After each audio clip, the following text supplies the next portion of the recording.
오늘은 찬송을 외우면 돈을 주어라, 찬송을 외우면 돈을 주어라 라는 제목으로 하나님 말씀 증거하도록 하겠습니다. 우리가 신앙인입니다. 그 신앙을 굳건하게 만드는 노하우, 이런 걸 좀 알면 좋을 것 같죠. 그러니까 어떻게 하면 신앙을 굳건히 할 것인가, 방법론, 사실 다 아는 얘기입니다. 세 가지입니다. 첫째는 말씀, 두 번째는 기도, 세 번째는 찬양. 이것을 반복적으로 세워나가면 우리 신앙이 굳건해질 수 있다는 것입니다. 교회가 굳건해지는 방법, 바로 이 세 가지에 있습니다. 말씀, 기도, 찬양. 가정이 굳건해지는 방법, 바로 여기에 있습니다. 말씀, 기도, 찬양. 그래서 우리 사회를 이루는 가장 기초적인 건강한 데가 두 군데가 있어야 되거든요. 하나가 가정이고 또 하나 교회입니다. 이 교회와 가정, 오늘 비전을 품었으면 좋겠어요. 말씀과 기도와 찬양으로 굳건해지는 우리 가정이 되고, 말씀과 기도와 찬양으로 굳건해지는 교회가 되길 원합니다. 이런 비전이 우리 삶 속에 그대로 이루어지길 원합니다. 차례도 살피겠습니다. 첫 번째는 말씀을 가르치라는 것입니다. 가정과 교회에서 말씀을 가르치라. 15절부터 17절까지 보십시오. 그러니 너희가 어떻게 행할지를 자세히 주의하여 지혜 없는 자같이 하지 말고 오직 지혜 있는 자같이 하여 세월을 아끼라. 때가 악하니라. 그러므로 어리석은 자가 되지 말고 오직 주의 뜻이 무엇인가 이해하라. 두 가지죠. 어떻게 행할지 말씀이 알려주는 거죠. 주의 뜻이 무엇인지 이해하는 것, 말씀을 통해서죠. 그러니까 말씀을 모르면 어떻게 행할지도 모르는 것이고 주의 뜻이 무엇인지도 모르고, 주의 뜻이 무엇인지 모르니까 행할 길이 뭔지도 모르겠죠.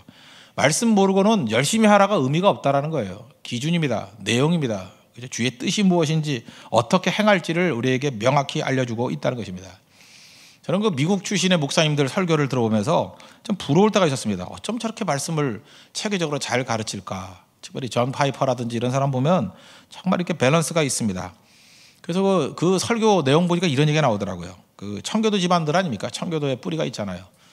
왜 그 미국 가정들에서, 그래도 제가 말하는 그 남부 바이블 벨트에 있는 제대로 된 가정들을 얘기하는 겁니다.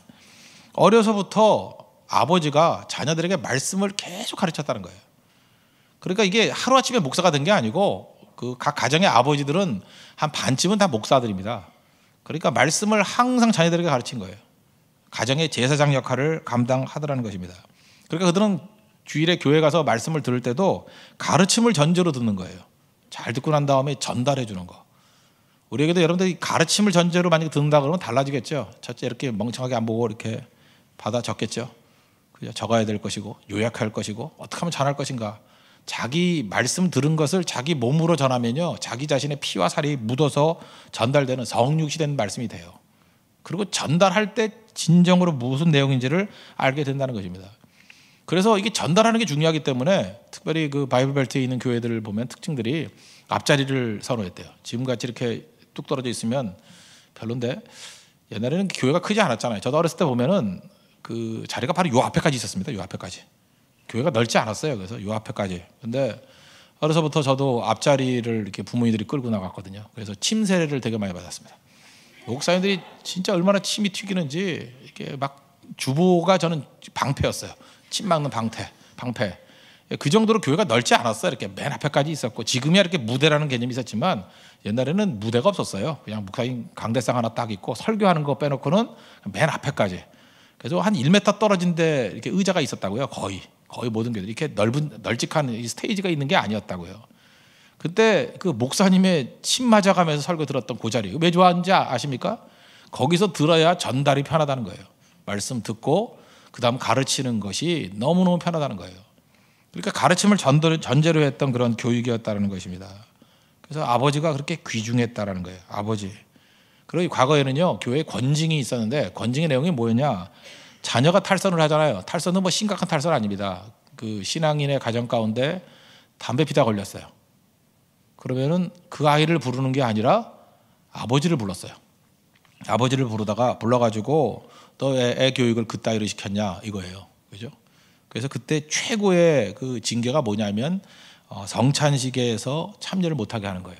그걸 이제 종교적인 언어로는 수찬정지라 그러는데, 그럼 우리 그러죠. 까짓거 뭐 그 포도주가 떡 안 먹으면 되지. 그게 아니에요. 공동체 일원에서 쫓아낸다는 뜻이에요. 그거 사실은.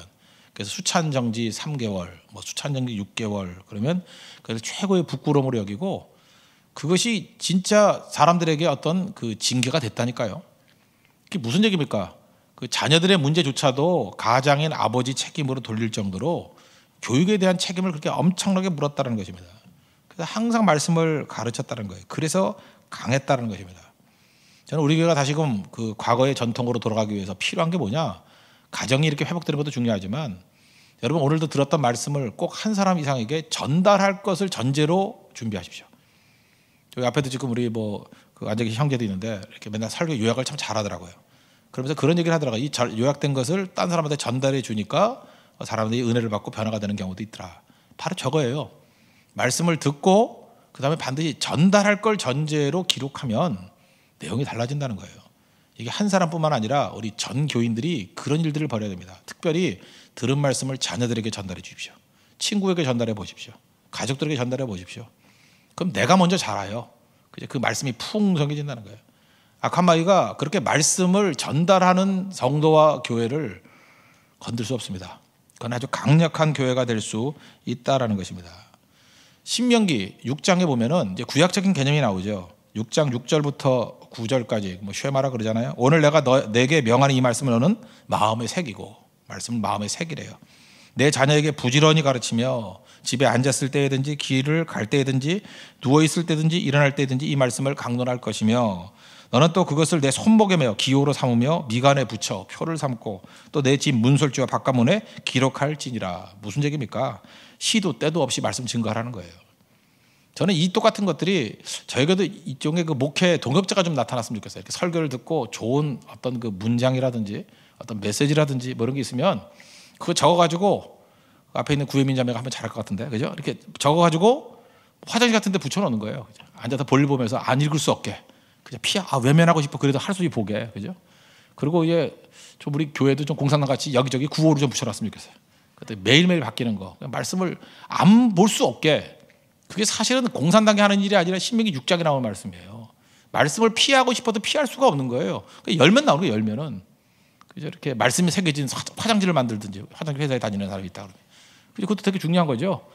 밥 뚜껑을 열었더니 여기 젓가락을 들었더니 주 예수를 믿으라 이게 나오고, 그죠? 안 믿을래 돌려놓으면은 회개하라 천국에 갔다 이렇게 나오더라고.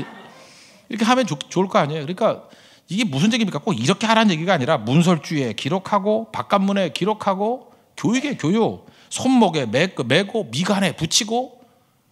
이게 무슨 얘기예요? 우리 삶에서 접하는 모든 부분에서 말씀과 부딪히게 만들라는 거예요. 말씀과 부딪히게 또 기억하게 만들라는 거예요. 이게 신명기 6장의 메시지입니다. 그만큼 말씀이 중요하다는 것입니다. 전할 것을 전제해서 말씀을 증거하면 다 살 수 있다는 거예요. 여러분 어떻게 해야 잘 이해할 수 있습니까? 전하는 걸 전대로 들을 때 이해할 수 있다는 거예요. 특별히 아버지들 여기 많이 계시죠. 아버지가 해야 될 일이 뭔지 알아요? 말씀의 수호자가 되는 거예요. 말씀의 전달자가 되는 거.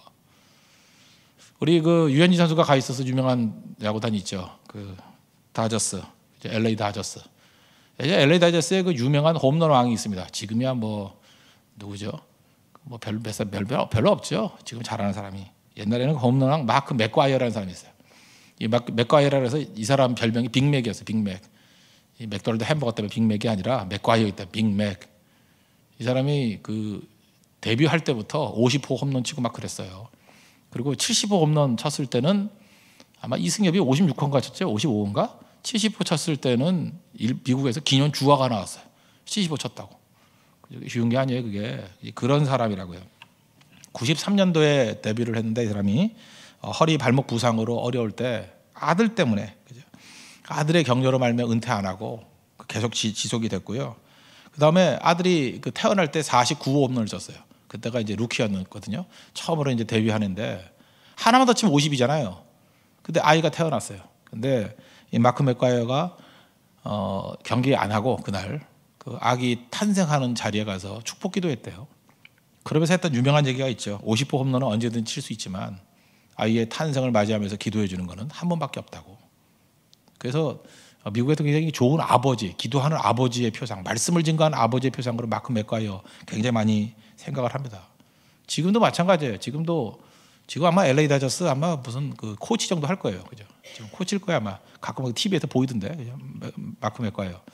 이 사람이 한 해 100만 불씩, 한 10억 정도씩 이렇게 그 아이들 위해서 기부도 하고 하여튼 전설적인 인물입니다. 마크 맥과이어. 돈을 벌어도 이렇게 써야 돼요.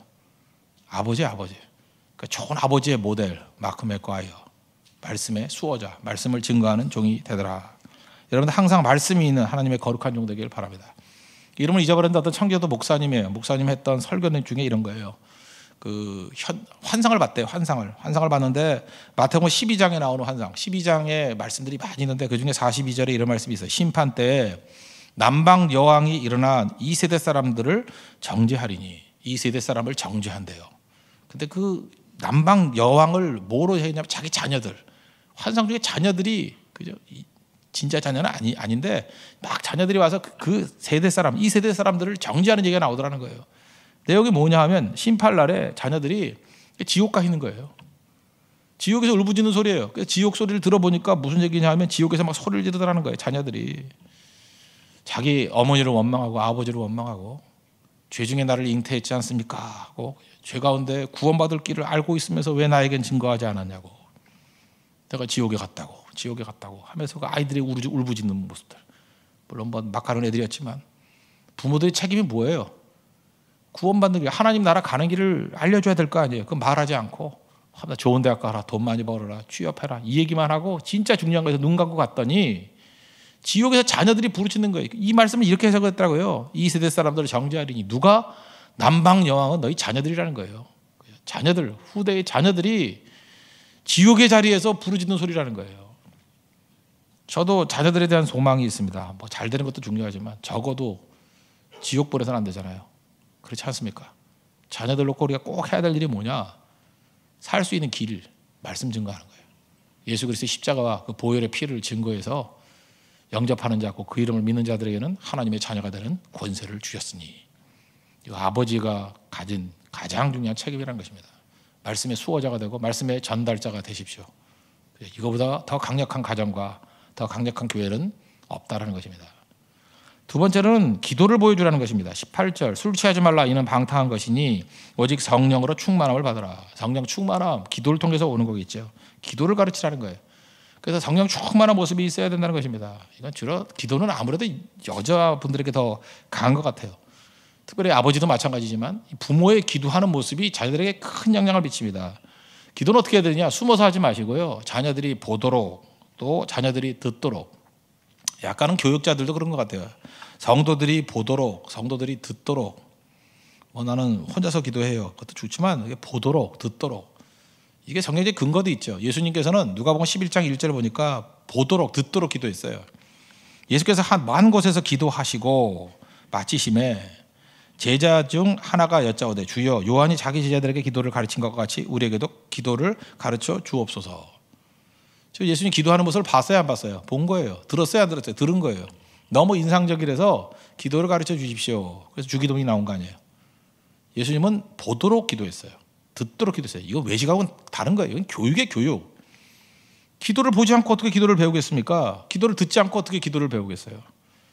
잘 보면요, 기도의 용장들 보면 기도를 들었던 사람들이에요. 아, 저럴 때 기도하는 거구나. 위기의 순간에 저럴 때 기도하는 거구나. 위기를 저렇게 넘기는구나 하고 기도해요, 기도. 저도 부모지만 부모가 자녀들에게 다 해줄 수 없습니다. 뭘 다 해줘요? 그러나 해줄 수 있는 건 딱 하나예요. 기도해야 됩니다. 말씀 증거하는 아버지, 기도하는 어머니. 받으죠. 어떤 분이 그러더라고요. 한 여자가 기도하면 3대가 변화가 된대요. 윗세대, 당대, 후세대. 근데 요즘엔 말을 안 하지만 여자들이 요즘에 기도를 안 해요. 맨날 성형이나 하고 화장이나 하고. 그래서 3대가 망해요. 본인도 기도 안 하고, 윗대는 물론 더 기도 안 하고, 아래는 막 가고. 그 여자분들, 여성의 아름다움이 뭔지 아십니까? 곱게 화장한 거 아니에요. 단장 100날 해보십시오. 그거 다 뻥인지 다 알아요. 기도하는 여인만큼 아름다운 게 없어요. 괜히 하는 소리가 아니에요. 기도의 눈물만큼 아름다운 게 없다고. 기도에서 희생이 나와요. 기도에서 사랑이 나오고, 그 기도의 눈물에서 한 세대를 뛰어넘는 그런 은혜의 역사가 나타나게 된다는 것입니다. 디모데라는 작품이 왜 나왔어요? 디모데후서 1장에 보니까 4절, 내 눈물을 생각하여 너 보기를 원하면 내 기쁨이 가득하게 하려 함이니. 디모데의 가문 가운데 남자들도 있지만 주로 여자들만 얘기를 해요. 이는 내 속에 거짓이 없는 믿음이 있음을 생각함이라. 이 믿음은 먼저 내 외할머니 로이스와 내 어머니 유니게 속에 있더니 내 속에도 있는 줄을 확신하노라.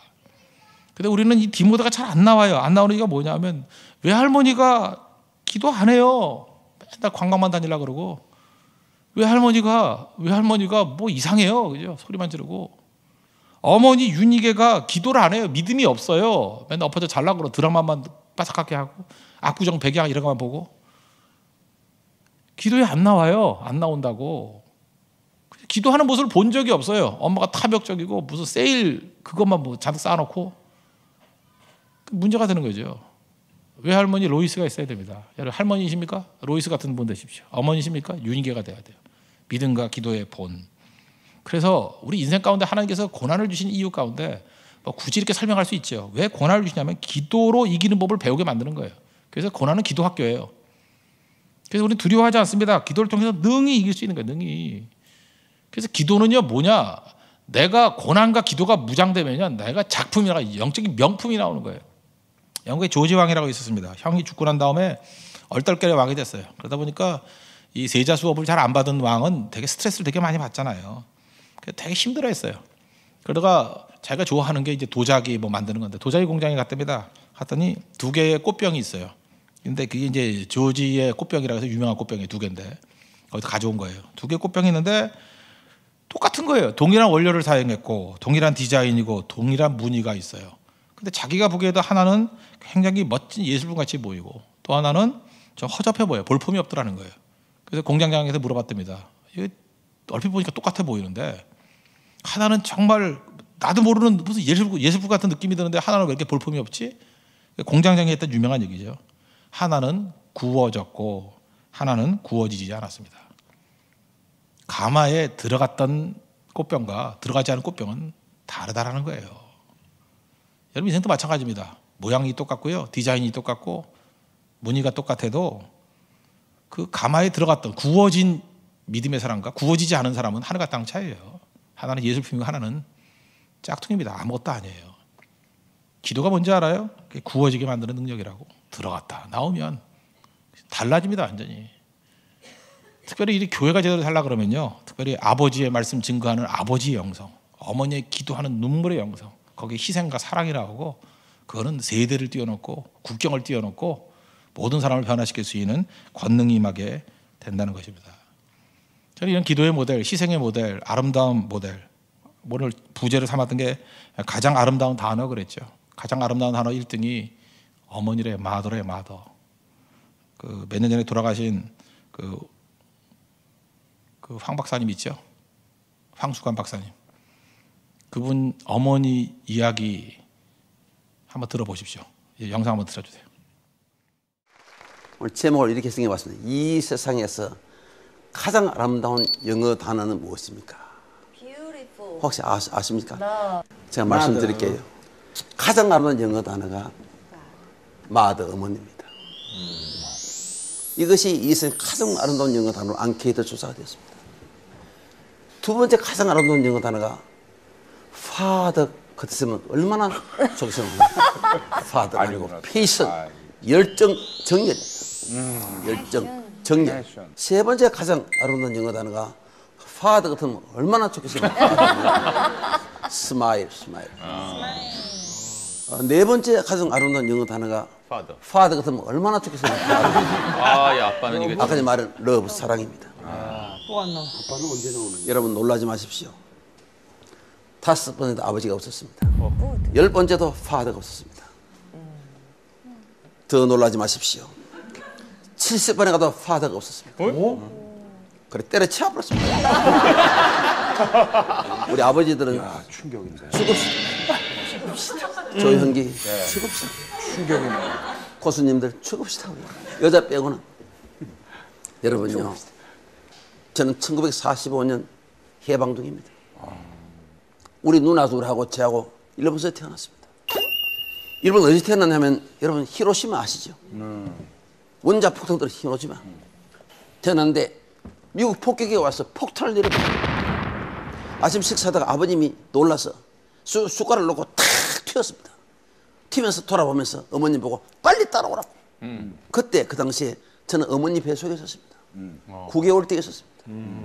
큰 누나 4살, 둘째는 2살인데 돌아보는 순간 깜짝 놀랐습니다. 우리 어머님이 큰 무거움을 이끌고 우리 누나들을 들쳐온 거예요. 아버님 튀어 달아나고 있고 혼자 튀어 달아나고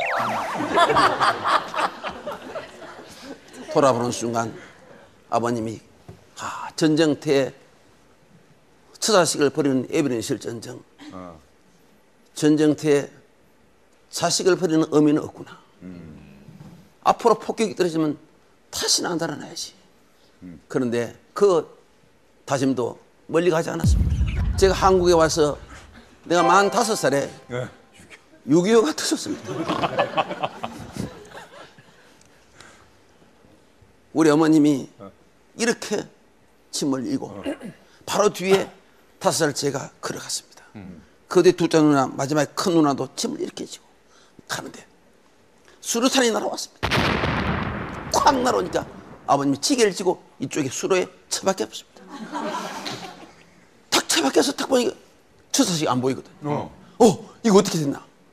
올라가니까 세상에 우리 어머님이 뭐 다 버려버리고 우리 자식 새끼 새를 품에 안고 이쪽에 쓰러지는 거예요. 아버님은 혼자 이쪽에 처박혀. 뭐야, 수류탄이 그쪽으로. 위급한 상황이 벌어지면 엄마는 자기 몸은 보이지 않습니다. 옛날에 제 돌때쯤 되어서는 홍역이 아주 심했습니다. 저도 병에 걸려서 죽게 되었습니다. 거의 완전히 죽었습니다. 우리 아버님은 찌개를 지고 삽을 가지고 저를 산에 파묻기 위해서 마루에 앉아 있었습니다. 우리 어머님은 밤새 끝을 품에 안고 있었습니다. 아버님이 가마니를 가져와서 나를 둘을 말아가지고 이제 산을 가기 위해서 문을 탁 열면서 아버님이 죽은 자식 품에 안아서 못하느냐, 빨리 내놔라. 부모 앞에 죽는 자식은 자식도 아니야. 근데 우리 어머님은 그를 품에 탁 안고 울부짖으면서 이렇게 하더랍니다. 하나님이 살아계신다면 내 아들을 살려주십시오. 그러면서 마지막 가는 그 길을 자식을 보내기 위해서 혀를 가지고 내 얼굴을 참 핥더라고요. 그 내 얼굴에 종기가 나와서 고름이 났는데 그걸 우리 어머님이 계속 핥는 거예요. 근데 여러분, 세상에 이게 웬일입니까? 제 갑자기 얼굴에 생기가 돌아오더래요. 손가락을 움직이기 시작하더래요. 그래서 제가 살았습니다. 그래서 살아서 이거 써 있잖아요. 어머님이 자식에 대한 그 가슴 뜨거운 그 사랑이 죽어가는 생명을 살리신 것입니다. 어머님의 사랑에는 바로 기적이 일으켜요. 부모님을 살아주실 때 고맙게 전하십시오. 저는요, 우리 어머님 평생 안 죽은 줄 알았어요. 내하고 같이 평생 같이 살 줄 알았는데 어느 날 홀론이 떠나시더라고요. 오늘 이별에 대해서 지금 이 황금 말, 여러분 이별을 계속 많이 느꼈을 겁니다. 이별 중에 눈물이 가장 많은 것은 어머님을 떠나보낼 때입니다. 자식을 떠나볼 때는 상처가 너무 커서 눈물이 나지 않습니다. 그래서 여러분, 부모님을 살아계실 때 부모 자식 간에 따뜻한 사랑을 원 없이 나누시기를 바랍니다. 감사해요.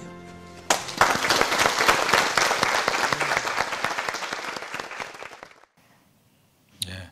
다른 강의를 보면 이게 이제 저기 방송이니까 잘했고 그 교회에서 했던 강의에서 보면은 어머니 기도에 대한 모습을 많이 보여주고 있거든요. 그때 기도하면서 핥고 기도하면서 자기를 살렸다는 거예요. 어머니 기도가 얼마나 중요한지 아시겠죠? 기도를 보여주라. 기도가 만든 아들입니다. 기도가 만든 가정. 여자분들 다른 거 꾸밀라 그러지 말고 기도의 여인 되십시오. 그래서 여자들에게 주는 최고의 찬사는 뭐냐면 뭐 예쁘다, 날씬하다, 아무것도 아니에요. 뭐 비율이 좋다, 다 뻥이에요. 뭐 다리가 날씬하다, 그럴 리가 없습니다. 조선무입니다. 절대 그럴 리가 없어요. 기도의 여인, 기도하는 사람이다. 이거보다 아름다운 게 없다는 것입니다. 세 번째는 찬양을 가르치라는 것입니다. 오늘 에베소 5장 19절부터 21절 시와 찬송과 신령한 노래들로 서로 화답하며 너희의 마음으로 주께 노래하며 찬송하며 범사의 우리 주 예수 그리스도의 이름으로 항상 아버지 하나님께 감사하며 그리스도를 경외함으로 피차 복종하라. 찬양을 통해서 하나님의 나라를 체험할 수 있다는 것입니다. 기쁨을 체험할 수 있다는 것입니다. 19세기 말 20세기 최고의 설교가라 그러면 찰스 스펄전이겠죠. 설교의 황태자 이렇게 얘기를 합니다. 제가 그 보문 출판사라고 그 대구에 있는 출판사에 있거든요. 그 스펄전 설교 전집을 제가 선물 받은 적이 있습니다. 그래서 그거를 그냥 앉아가지고 쭉 다 읽은 적이 있어요. 스펄전 설교 전집이니까 뭐 남아있는 설교 전부 다겠죠. 진짜 쭉 읽어봤습니다. 쭉 읽어봤는데 스펄전 설교의 특징이 뭐냐면 설교마다 거의 한 편에 하나씩 찬송가가 나와요. 찬송가 가사 해주고 아마 노래도 불렀겠죠. 그래서 스펄전 흉내내는 목사님 가운데 설교 중에 찬송 부르는 분들 있죠. 스펄전이 했던 일이에요. 하여튼 설교마다 찬송 하나씩 들어가요. 그 얘기는 무슨 얘기냐? 설교 본문에 가장 맞는 찬송을 가장 많이 아는 사람이 스펄전이었다는 거예요. 참 궁금했어요. 이 사람은 어떻게 이렇게 찬송을 많이 하나? 그랬더니 이런 거예요. 할머니가 찬송가를 한 곡을 외워서 부르면 1펜스를 줬대요. 1펜스. 펜스가 뭐 페니 뭐 이런 거 비슷할 거예요. 그죠? 그래서 옛날 화폐 단위인데 조그만 돈이죠. 뭐 우리 하면 뭐 한 100원, 200원 이렇게 줬는가 봐요. 아니면 뭐 1,000원 이렇게 줬는가 봐요. 옛날 그 영국 화폐 단위는 참 힘들었어요. 1파운드. 1파운드 밑에가 실링인데 지금 안 쓰는데 실링인데 20실링이에요. 1파운드가 20실링이라니까. 그 다음에 1실링은 12펜스예요. 12진법에서 20진법으로 갚버려. 여러분 그 계산이 돼요? 그 다음에 21실링이 1기니예요. 기니, 기어다니는 게 아니라 그 화폐 단위예요. 기니. 그러니까 그 다음에 5실링 1크라운이라고 그러고요. 그러니까 아까 12펜스가 1실링이니까 2실링 6펜스가 반 크라운이에요. 이 당시에 영국 사람들이 빨리 죽었대요. 머리가 아파서. 아니 돈을 이렇게 해놨으니 이게 오래 살겠냐고. 이해가 되시죠? 어쨌든 간에 그러니까 이 펜스라는 건 굉장히 작은 액수의 돈이다 이렇게 생각하면 돼요. 근데 너무 노래를 빨리빨리 외우니까 할머니가 돈이 없잖아요. 그래서 할머니 내가 오늘도 노래 다 외웠어요. 그러면 1펜스를 줘야 되는데 그냥 하루 만에 또 외워갖고 그래서 할머니가 돈이 없어가지고 야 해프 펜스로 바꾸자. 그래서 반 펜스로 바꿨대요. 그래도 또 계속 잘 외우는 거예요. 어렸을 때 머리가 얼마나 좋습니까? 찬송을 외우고. 그래서 나중에 할머니가 쿼러 4분의 1로 또 했대요. 4분의 1 펜스로. 그래도 이렇게 외워오는 거예요. 계속.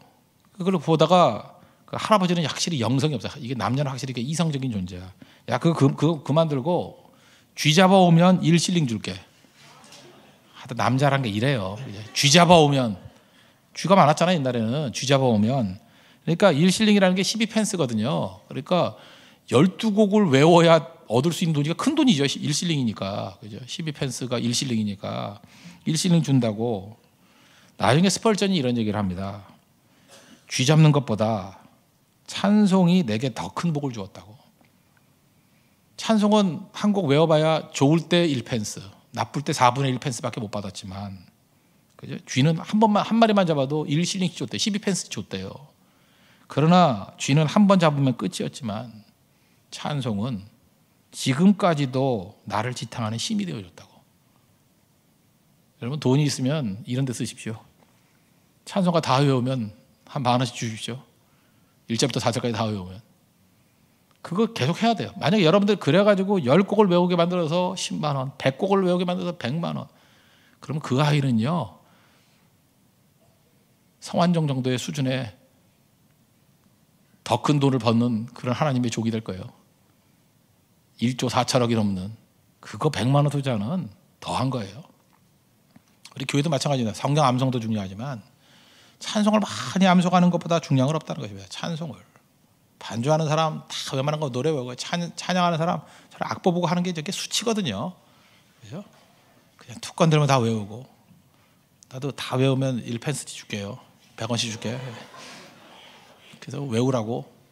찬양이 이게 그만큼 중요하다는 것입니다. 성경을 보면요, 명령이 되게 많이 나오는데 근심하지 말라, 두려워하지 말라 명령이에요. 또 하나가 뭔지 알아요? 찬양하라. 이것도 명령이에요. 찬양하라가 명령으로 나와. 찬양하라. 특별히 시편 제일 마지막 편 같은데 샘플 하나 들어온다 그러면 할렐루야, 그의 성소에서 하나님을 찬양하라. 뭐 비파 수금으로 찬양하라. 찬양하라. 내 영혼아 찬양하라. 뭐 찬양이 계속 나오잖아요. 우리가 신앙을 굳건히 지키기 위해서 꼭 해야 될 일이 뭐냐? 찬양입니다. 찬양. 찬양하는 가운데 이건 감정적인 거예요. 천국을 체험합니다. 많은 순간에 사람들은요, 체험하지 못한 것을 소망할 수 없습니다. 뭘 맛을 봤어야지 뭘 소망하지. 맛본 것만 소망해요. 우리 많은 사람들이 천국 얘기를 해도 시큰둥해. 아직껏 뭐 있나 없나 모르겠고 죽어봐야 알지. 왜 그런지 알아요? 이 땅에서 천국을 체험하지 못했기 때문에 그래요. 이 땅에서 천국 체험은요, 예배 때 찬양하면서 제일 크게 느껴요. 야, 이게 천국이구나. 그죠? 이때 하나님이 함께하는 모습, 성도들이 하나 되는 모습, 천국을 맛보는 거예요. 순간이지만. 그래서 예배는 천국을 맛보게 만들어줘야 돼요. 아, 이게 천국이구나. 이게 순간도 이렇게 좋은데 이것이 영원히 지속되는 것이 천국이라며 그때부터 하늘 소망을 부르면서 소망이 생기는 거예요. 그게 신앙을 굳건히 하는 길이라는 것입니다. 우리 교회가 또 우리 가정이 신앙이 굳건해지는 은혜 역사 있기를 원합니다. 그래서 꼭 필요한 거 오늘 이 내용 놓고 기도했으면 좋겠어요. 너무 이게 현실적인 기도만 하는 게 아니라 하나님 말씀을 잘 가르치는 사람 되게 해주십시오. 말씀의 전파자가 되게 해주시고 전달하는 종이 되게 해주시고 전달하는 아버지가 되게 해주시고 기도하고 희생하는 어머니가 되게 해주시고 눈물의 어머니가 되게 해주시고 그런 여성들이 나오게 해주시고 온 성도가 모여서 천국을 맛보는 찬양이 있는 종 되게 해주십시오. 우리 자녀들 어떤 가정이 기독교 명문 가정인지 알아요? 찬송 많이 외우게 만드는 가정이에요. 찬송가 전체 다를 한 번씩 불러보든지 아니면 가정 예배 드릴 때 말씀 읽는 것도 중요하지만 1장부터 50장까지 첫날 부르고 51장부터 100장까지 둘째 날 부르고 찬송으로 한번 예배를 들어봐요. 찬송으로. 가사를 모른다고요? 요즘 좋은 앱 많이 나왔어요. 그죠? 누르면 나와요. 노래 그냥. 그래서 노래 배우고 우리 찬양할 때 그런 찬양의 부흥이 일어나는 그런 은혜 역사 있기를 바랍니다. 자리에서 일어나겠습니다. 우리 하늘 소망 찬양하고 우리 말씀 넣고 기도하도록 하겠습니다.